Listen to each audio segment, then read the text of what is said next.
Hey there, welcome to my beginner tutorial. Thanks for subscribing and thanks for checking out my videos and my material. So you're probably just getting started here, you're probably just trying to figure out where you need to go, what even the fretboard is just like, how is it this crazy complicated?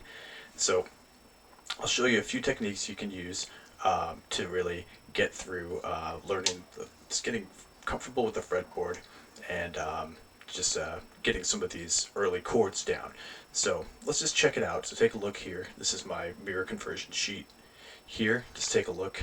It'll show you everything that we need to do. If you're familiar with finger positions, then this will be a breeze for you. If not, then stick around. We'll do a detailed little dive into how everything's laid out here. So if we look in the first box on my mirror view conversion chart, you'll see we have an E chord, right? So if you look through it, you'll see we're using our second, third, and first finger in that order. So second finger, second string down, third finger, third string down, and first finger on the fourth string down. So with that, we're on the second fret as well. So, we use our strings and our frets to kind of pinpoint our location, just like Battleship, right? so, um, so what we're looking at there is the standard view of how these chords are laid out, usually how most people learn them. And this is, if you look at it and you match your fingers to the points on the chart there, you'll see that everything is going from down and up. You'll see my arrows on the left too pointing up, so that's telling you the direction that your view is going in this sense. So if you have some familiarity with the standard view already, then we'll have to do a little bit of work on looking at my mirror view layout, but it'll come pretty quickly to you. Everything's pretty much just flip flop. So look in the second corner there, the top right corner, the four boxes, you'll see I have four chords, E, A, D, and G, just like in the standard view boxes to the left. Exact same chords, only now everything is going down.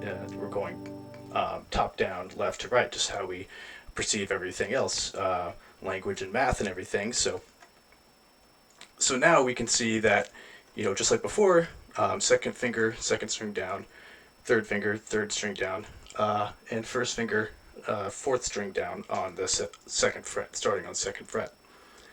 And so now that E looks a little bit different, but now, if we get this view into our mind, we can start to perceive the rest of the chords the same way. So we just tried the E. So let's try the A now. This one's one of the easiest, and especially starting off. So you have your first finger, third string down, second finger, fourth string down, third finger, fifth string down, all clumped together. So just clump your first three fingers right there on your second fret, and bring that guy out. That's your A, okay? So sounds pretty good. Yeah, so when we're looking on the left side too, you see all those letters. Those are our open note key degrees. So when you hit an open string, just like so, that's an E, that's an A, that's a D, that's a G, that's a B, that's an E. So if you notice in the standard view, it's going the opposite way because you're viewing it going up instead of down. So learning these key degrees, your open note key degrees, very important. And we'll get into a better way to remember where all your key notes are on the fretboard as well. Because remember, as we go on, we'll learn that there's a couple different ways to look at it. There's key notes and scale degrees, so every note can be kind of seen in a couple different ways. So let's get to the bottom left corner, and we have our scale degree view now. So now we're actually going to look at these in terms of their scale degrees. So finger positions, first, second, third, and fourth fingers. We're not even thinking about that right now. We're just looking at, so we're going to try that same E shape, 2, 3, 1 with our fingers and on the second fret. And So try that again, and you'll see if you look at the E on the mirror view in the upper corner, and then you look at the E on the scale degree view, you'll see that the positions match completely. It's just now our numbers are different in those little boxes there, and those numbers are telling us what the actual musical theoretical scale degrees of this chord are, so that later we can figure out, what key we want to be in. We can figure out, how we want to accentuate the notes and the scale degrees, and to kind of give the chords a different flavor if we so choose later on. So we're also looking at this too. You'll see some O's on the side. If we're looking at the bottom left corner E, those O's on the side are your open notes. So whenever you see that O on the side, that means you're just hitting that note open, and you can let it ring. Luckily, with these big open cowboy chords, and that's why a lot of people call them open chords, because you have all these open notes ringing out, doing a lot of work for you in the background. So now let's just look at this now, and so what we have here is 5, 1, 3. So now we know that these notes actually have some kind of meaning there behind them, right? So 513 is classic triad right there. So, and what a triad is just your basic 3 notes, just the minimum 3 notes that you need to form a chord. So you've probably heard of major and minor, major and minor scale. So just as there's major and minor versions of everything else, we have major and minor chords. There's major and minor triads too that are going to be crucial for us to learn as we go. Your open E is just, like I said, it's a 5-1-3 triad. We'll call them inversions later on, but for now, just to help the scale degrees stick in your head, just call it the number as it goes down, the numbers as they go down. And that always helps me to remember too where I'm at with my scale degrees. So these are the first 3, the E, A, and D, are all 5-1-3 triads. You see how the number is staying the same as it shifts down. So what's happening there is it's just adjusting to the sequence of the scale degrees on the guitar, and you'll notice that the G string will sort of bring things closer on the third there. The B string brings your third, moves your third so that you can have a full, have that full A position right there where all the fingers are together, and then the D brings your 1 forward, right, on the 5-1-3, and that's your B string, and you'll come to find that your B string on your guitar bumps every note forward 1, just because of how it's tuned. So it's a pain. So that way, not all chords can be played the same. Every time you cross over that B string, you have to account for being a half step kind of behind there on your B string. So scale degree view is crucial. I'm a chord junkie.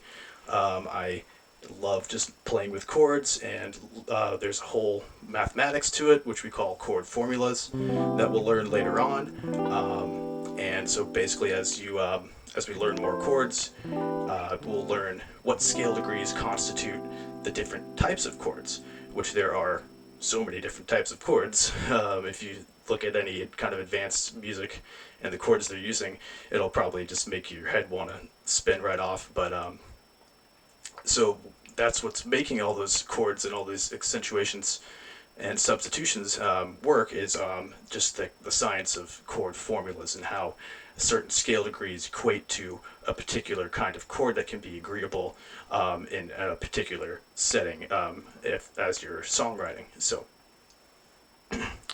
on the bottom right-hand corner, these 4 boxes, we have some scales. So we're going to just get into some lead stuff. And this is where you start to really kind of see that, my scale degrees that I was looking at on my chords earlier, they kind of lock right in with the way these the scales are laid out, scale degree wise as well. So so you could really use the scales to find your triads and find your chords within, and get a start to get an external, better view of the fretboard itself, and start to know exactly, like numerically, where the scale degrees fall, and just start to remember these patterns a little bit better. So major scale, all major notes is no flats or sharps in major scale. So we have just 1 through 7 with our scale degrees. So 1, 2, 3, 4, 5, 6, 7. Then it repeats. So important thing to remember about major scale is your 3 and 4 and your 7 and 1 are always a half step, not a whole step. And so, and we mentioned a little earlier, half step is this right next to itself.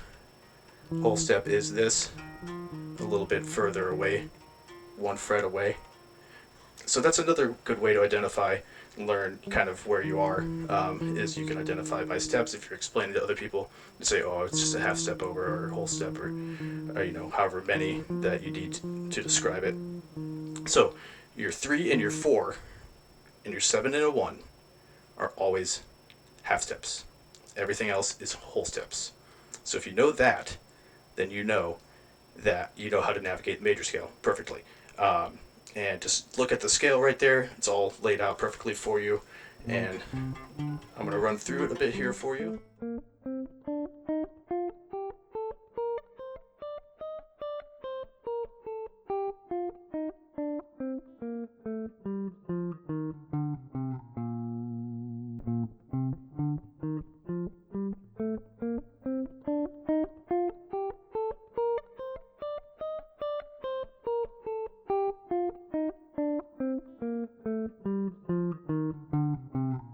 Starting in your 1 is, in most cases, going to be your key of your song as well. So let's look at minor scale. So now we have some flats coming into play here, right? Flat notes, flat scale degrees. So main defining factor of minor is that your 3 is flat. And so that's what constitutes a minor triad, is a 1, flat 3, and a 5. At least a 1, a 3, and a 5 for a triad. So the flat 3 really gives it its overall sound, kind of directs things more towards those tones. And minor scale too, you have to remember your 6 and your 7 are also flat. So this moves your half steps into different spots. So in this sense, we have 1, 2, flat 3, 4, 5, flat 6, flat 7. So since your 7 is flat now, it'll be a full step away from your 1, where you start over, or some people, as you could call it later, would be your octave. So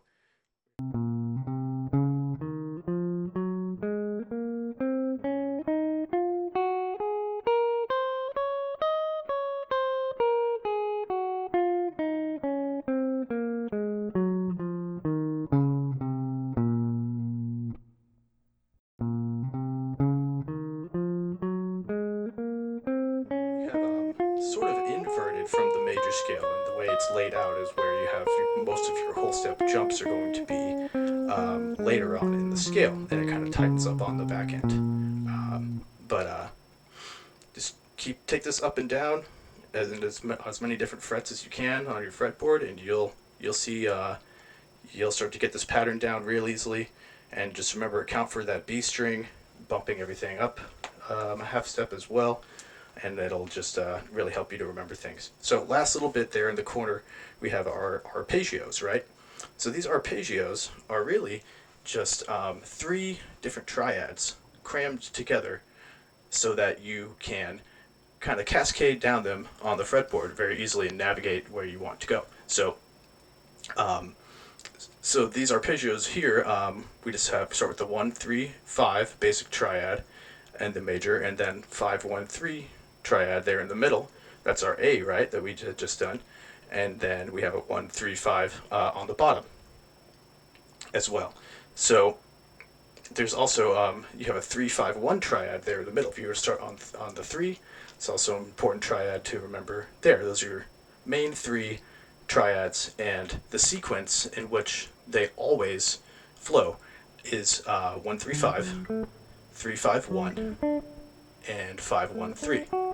So if you know that, you know it for both major and minor, except your 3 will be flat for minor.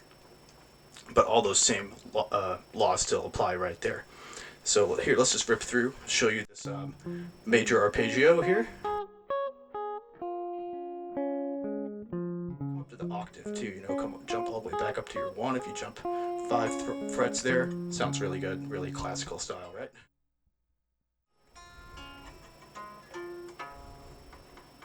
So this is a great way to not only learn your triads, but also learn some important picking patterns, like kind of sweeping, and just a little bit more tightness and control with your dynamics, is to work on your arpeggios. This is it's kind of a classical move. A lot of people stray away from arpeggios on guitar unless they're getting into classical and things, but it's still super important. Learn your arpeggios of every kind of scale and chord type, and so yeah, I like to think of it as a combination of chord and lead work, the kind of symbiosis of the two. It's kind of where they meet in the middle is arpeggios, because you're basically just framing out chords, but hitting the notes individually, and almost a lead player kind of style, and sequentially, so that it all works. So our last arpeggio there, the minor arpeggio in the corner, starting from your 1, flat 3, 5, first triad, flat 3, 5, 1, second triad, 5, 1, flat 3, third triad, and then ending on a 1, flat 3, 5 as well. So here's just what it looks like for you. And once again, take this one all the way back, jump from your 5 all the way up to your 1, grab that octave so it sounds good, you know where your 1 is when you get to the bottom of your guitar as well. And take that back and forth a couple times and just speed it up. Make sure your dynamics, make sure your notes are cutting through well.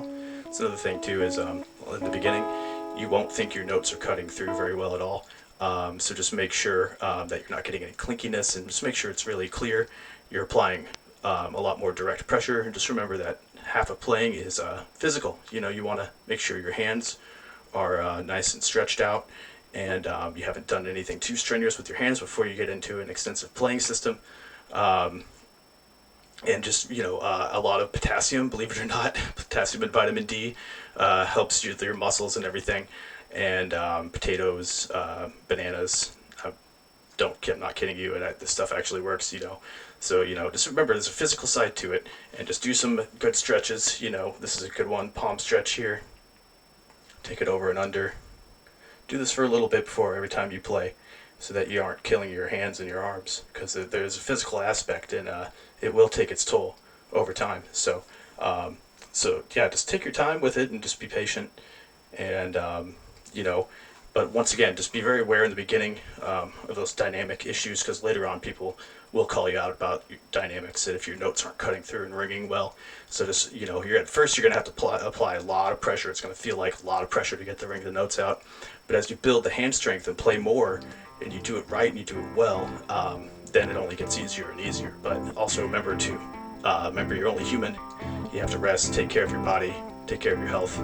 It's good to be ambitious, but don't overdo it as well.